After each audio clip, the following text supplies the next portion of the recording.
Hello everyone, welcome to 365 Days to IIT series. Let's have a look at question of day number 31. There is a uniform electric field E in the region between two parallel plates. So these are your two parallel plates and there is an electric field between these two plates. A charged particle with specific charge S enters the region with a speed U in a direction parallel to the plates. So this is some particle having specific charge S enters with a speed U and this distance is given to be L/2. मतलब कि वो half way enter करता है L/2 ऊपर वाली plate से और L/2 नीचे वाली प्लेट से, मतलब मिडल से हॉरिजॉन्टली एंटर कर रहा है इन प्लेट्स के बीच में. The length of each plate is L. This length is L. Time taken to come out of the plate is T and it suffers a vertical displacement delta. Also, as the particle crosses the plates, its direction of motion changes by an angle theta. Then, so this question is more than one type. एक से ज्यादा उत्तर हो सकते हैं, तो आओ देखते हैं. Let's move to the solution. Now the case is like this. These are your two plates, okay, and a particle. Let's say the particle have mass m and charge q. Then specific charge s is q by m, right? Charge on the body divided by its total mass is known as specific charge. So S is Q by M, where I have assumed that this particle has a mass M and charge Q. Now this particle enters with a velocity U, and this is L/2, all right? And this is L. Electric field is like this. So obviously this is plus plate and this is negative plate. अब होगा क्या, जब ये charge particle enter करेगा तो अगर ये electric field present ना होता तो ये चार्ज पार्टिकल चुपचाप ऐसे सीधा निकल जाता. सही कह रहा हूं? ये कब है? If there is no electric field, then this is trajectory of charge particle. But there is electric field between the plates and this electric field will exert force on this particle as it has some charge small q, जो हमने माना है. तो suppose करो कि जैसे ये particle ऐसे अंदर एंटर करेगा, इसके ऊपर एक फोर्स लगेगा कहाँ? In the direction of electric field which is equal to QE, right? Force due to electric field. ये एक्सपीरियंस करेगा जिसके कारण इसकी ट्रेजेक्ट्री अब स्ट्रेट लाइन नहीं रहेगी और ये ऊपर की तरफ मुड़ना शुरू कर देगा और ये इसकी ट्रेजेक्ट्री कुछ आपको ऐसी दिखाई देगी लाइक दिस. और जैसे ही ये इस रीजन से बाहर निकलेगा जहां इलेक्ट्रिक फील्ड प्रेजेंट है, ये कैसे भागेगा? ऐसे सीधा ऐसे भाग जाएगा. फाइनल ट्रेजेक्ट्री बोल देता हूं मैं इसको. ट्रेजेक्ट्री कुछ ऐसे है, राइट? इस तरफ रफ्तार कितनी है? u. और ऊपर की साइड फोर्स कितना लगा? q इंटू ई. चार्ज है q, मास है m. अब देखो व्हाट अबाउट एक्सेलरेशन. अच्छा ऐसा करता हूं मैं, इसको ऐसे मान रहा हूं, देखना. ये आपका x एक्सिस, ये आपका y axis. So what about velocity along x axis which is u, right? What about initial velocity along y axis? Zero, क्योंकि पहले सीधा ही जा रहा था. What about acceleration along x axis? Zero. उस साइड कोई फोर्स है ही नहीं जो इसकी रफ्तार को बदल सके, तो इसका मतलब एक्सेलरेशन वहां पे जीरो है. x की तरफ एक्सेलरेशन हमारी जीरो है, तो अगर ये u रफ्तार से चल रहा था तो ये u रफ्तार से ही x डायरेक्शन में आगे बढ़ेगा. But what about y direction? y की तरफ कितना है? अब देखो, क्या f along y is QE? This should be equal to m into a along y। तो ये कितना आया, Q E by M. So this is the acceleration along y axis. Okay, तो इसके अलोंग एक्सेलरेशन कितनी है, ऊपर की तरफ है A Y which is equal to Q E by M. Alright, तो देखा जाए तो एक तरह से ये हॉरिजॉन्टल प्रोजेक्टाइल का केस है। अगर आपको ध्यान हो, सपोज करो ये कोई हाइट h है और यहां से किसी पार्टिकल को आप u वेलोसिटी से फेंकते हो, तो पार्टिकल की ट्रेजेक्टरी कुछ इस तरह की होती है, राइट, है ना, जहां पे ये रेंज होती है। नीचे की तरफ y डायरेक्शन में अगर इसमें मैं ऐसे करूं, ये x ये y, तो नीचे की तरफ acceleration due to gravity is g। आप क्या करते हो, एक को पॉजिटिव लेते हो, एक को ऐसे नेगेटिव लेते हो।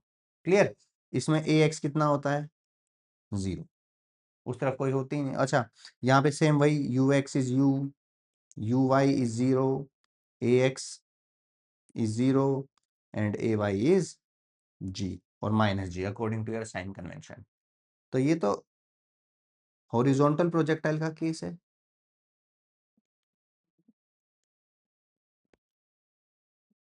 तो यहां क्या अलग है, इस केस में कुछ भी नहीं है। आप इसको फ्लिप करके देख लो। अगर मैं इसको फ्लिप करके देखूंगा, देखो मैं क्या कह रहा हूं, what I am doing is I am flipping it upside down. तो आपको कैसा दिखाई देगा, ये आपका चार्ज पार्टिकल और ये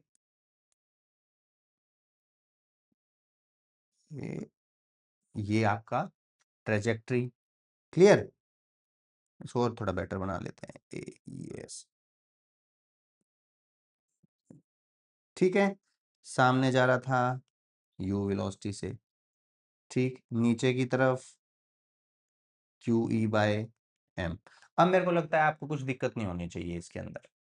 क्लियर है, ठीक है, तो बस फिर अब हम क्या करेंगे, प्रोजेक्टाइल इक्वेशन लगाएंगे, प्रोजेक्टाइल यूज करेंगे और आंसर निकालेंगे।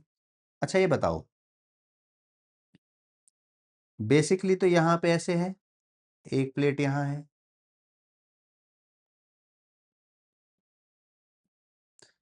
तो ये ऐसे है, एक प्लेट ऐसे, है ना,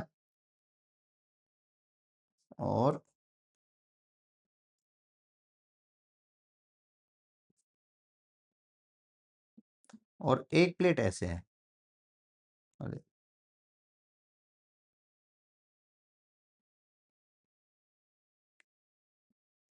क्लियर, ये लेंथ कितनी है, एल। तो सीधी सी बात है, रेंज कितनी हुई सर, एल। ओके, तो अब एक्स और वाई डायरेक्शन में अलग अलग करके इक्वेशन ऑफ मोशन लगा दूं, ठीक। What about S x, displacement along x axis, you x T plus half A x T square. Clearly A x आपका 0 है, पीछे वाली टर्म 0 हुई। कितने डिस्प्लेसमेंट एक्स डायरेक्शन में sir, L, you x is you and time is T. तो यहां से टाइम कितना आया, एल बाई। क्या ऐसा कोई ऑप्शन है, ये देखो, तो एक आंसर तो आपका बी आ गया। ठीक है, यहां से मुझे पता चल गया कि आपका एक आंसर तो है, बी इज करेक्ट। और देखो, time taken is T, okay, and it suffers a vertical displacement delta. ये देखो, वर्टिकल डिस्प्लेसमेंट डेल्टा, अगर ये इलेक्ट्रिक फील्ड ना होता तो ये ऐसे जाता, पर क्योंकि इलेक्ट्रिक फील्ड प्रेजेंट है तो ये ऐसे गया। तो वर्टिकल डिस्प्लेसमेंट कितनी हुई अपनी ओरिजिनल ट्रेजेक्टरी से, जो उसको जाना चाहिए था सर ये। तो क्या ये डेल्टा पूछ रहा है आपसे कितना होगा, राइट, डेल्टा ही पूछा है आपसे कि वर्टिकल ट्रेजेक्टरी डेल्टा डिस्प्लेसमेंट है। तो देखो, अच्छा वाई की तरफ देखें, तो U Y T plus half A Y T square, ये तो 0 हो गया। तो S Y is equal to half Q E by M T square. S Y is displacement along y axis. Okay, now if you can see, generally what people does is, what most of the students will do is कि इसको है ना देख के, ये L/2 है obviously, है ना, जिस जहाँ पार्टिकल जहां से एंटर कर रहा है और इस प्लेट के बीच की दूरी कितनी है, L/2। बच्चा है ना देख के उसको ऐसा लगता है कि ये तो L/2 है, हाँ तो यहाँ पे L/2 रख देते हैं SY की जगह पे, जो कि गलत है। आप L/2 नहीं रख सकते। क्यों नहीं रख सकते? क्योंकि ये कहीं पे भी मेंशन नहीं है क्वेश्चन में कि भाई ये जो चार्ज पार्टिकल है ये जस्ट प्लेट के एज पे एकदम टच करते हुए बाहर निकला है। तो अगर ऐसा होता तो SY आप भले L/2 ले सकते थे, बिल्कुल सही है उस टाइम पे, पर अब मेंशन नहीं है, तो भाई ये तो ऐसा कुछ भी हो सकता है। देखो, ये आपकी प्लेट है, ये आपका चार्ज है, तो अगर ये, क्या पता ये ऐसे निकल गया हो, क्या पता ये ऐसे निकल गया हो, है ना, और क्या हो सकता है, क्या पता ये थोड़ा और नीचे से निकला हो। तो हमें ये पता नहीं है कि ये SY है कितना, SY है कितना। तो बेसिकली क्या SY ही हमारा डेल्टा है, जो हमारी वर्टिकल डिस्प्लेसमेंट पूछना चाह रहे हैं हमसे? सवाल है ना आपका,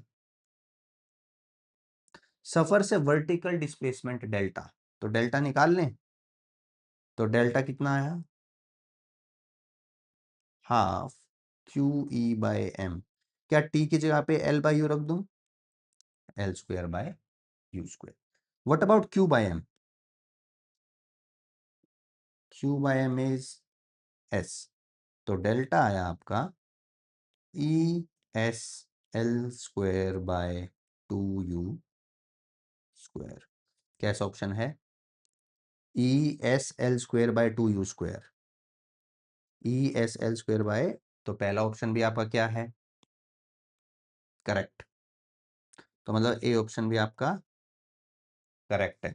उसका क्या बोला है, थीटा किस एंगल से निकलेगा बाहर। अच्छा अच्छा, देखो देखो देखो देखो, अगर मैं आपको ध्यान से दिखाऊं, इस फिगर में देखो, जो ओरिजिनल फिगर है हमारी, वो तो हमने फ्लिप समझने के लिए, थोड़ा आसान करने के लिए हमने उसे अपसाइड डाउन फ्लिप कर लिया। तो देखो, ये ओरिजिनल पाथ था, ये डेविएटेड पाथ है इलेक्ट्रिक फील्ड की वजह से। तो इनके बीच में एंगल कितना बना, अब तो ऐसे जा रहा है, वरना ऐसे जाता, तो ये एंगल क्या है, आपसे यही पूछ रहा है कि जो मोशन की ओरिजिनल डायरेक्शन थी उससे कितना डेविएट हो गया, कितना एंगल थीटा वो डेविएट हो गया। तो देखो, मैग्नेटिक फील्ड में भी ऐसे ही करते हैं, सेम टू सेम। तो क्या करना है आपको, क्या ये अब उसका फाइनल पाथ है, ये उसका क्या है अब फाइनल पाथ, किसी वेलोसिटी v से जा रहा है। अगर मैं इसको पीछे बढ़ा देता हूं, ये देखो, तो ये एंगल क्या है हमारा, थीटा। और आपसे यही थीटा पूछा गया है कि अपने ओरिजिनल पाथ से कितना डेविएट हो गया है। तो क्या करें, क्या ऐसे दिखा सकता हूं, जो आपकी ये येलो लाइन है इसके पैरेलल यहाँ एक येलो लाइन बना दूं ताकि समझने में आसानी हो।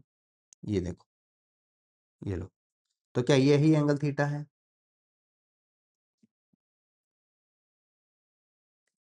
क्लियर। अब देखो, किसी वेलोसिटी v अचीव, कोई वेलोसिटी v अचीव कर ली होगी उसने, है ना, इस तरफ क्या होगा सर Vx, और इस तरफ क्या होगा sir Vy, clear. So what about tangent theta, Vy/Vx। कोई डाउट, ये ट्रायंगल पूरा कर लेना आप। तो ये भी कितना होगा Vy, tangent theta is perpendicular by base, okay. Vy/Vx, क्या Vy निकाला जा सकता है, बिल्कुल निकाला जा सकता है, देखो। अच्छा, इसमें तो कोई डाउट नहीं होना चाहिए ना कि Vx तो यू ही रहेगा, बिकॉज क्या कारण है, acceleration along x axis is 0, तो उसकी रफ्तार चेंज नहीं होगी। व्हाट अबाउट Vy, Uy/Ay/t, है ना, यूज कर सकते हो ना, V = U+AT, ये यूज करोगे तो Vy कितना आया, Uy तो 0 है, उस तरफ कोई इनिशियल वेलोसिटी है ही नहीं वाई डायरेक्शन में, QE/m, और t की जगह क्या लिख सकते हो L/U, क्योंकि हम निकाल चुके हैं t इज L/U। ये देखो, T is L by you. तो क्या आया, अब ये वैल्यू आप यहाँ पुट करो, तो आपका आंसर आया tangent theta V Y is Q E L by M U और V X is also U square. तो यहाँ से आया theta is equal to tangent inverse Q E L by M U square. अच्छा, S की form में दे रखा है, तो देखो क्या क्यू by M is S, Q by M is S, तो आपका थीटा आया tangent inverse E S L bye you square. है कोई option? E S L by you square, अरे ये तो सही हो गया। अच्छा, एक डी क्या है, E S T by U, check कर लेते हैं इसे भी, टाइम की फॉर्म में दे रखा है, और एल बाई यू क्या था हमारा, टाइम, तो इसको क्या लिख सकता हूं, tangent inverse E S by U into L by U, ऐसे लिख सकता हूं, है ना।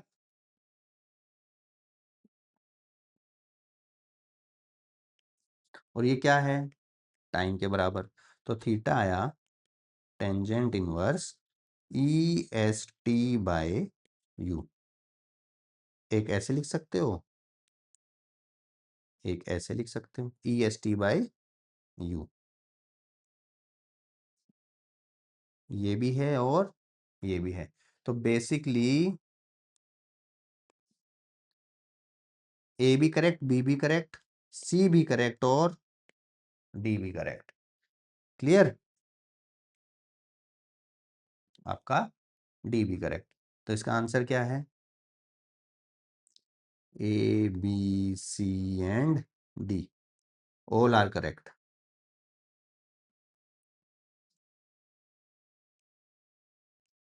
क्लियर, एक सिंपल सवाल पर काफी बार आ चुका है, जेई मेंस में तो ये बहुत बार पूछा गया है, उसमें तो सिंपल एक वन करेक्ट आंसर होता है, बट इसमें आपको थोड़े से ऑप्शन ज्यादा दे दिए हैं क्योंकि मोर देन वन टाइप है। ठीक है, तो आई होप सो कि मैं आपको ये समझाने में कामयाब रहा हूँगा। So till we meet again with another good question, I hope you are practising and giving your best. So take care, good luck, and thank you so much for watching.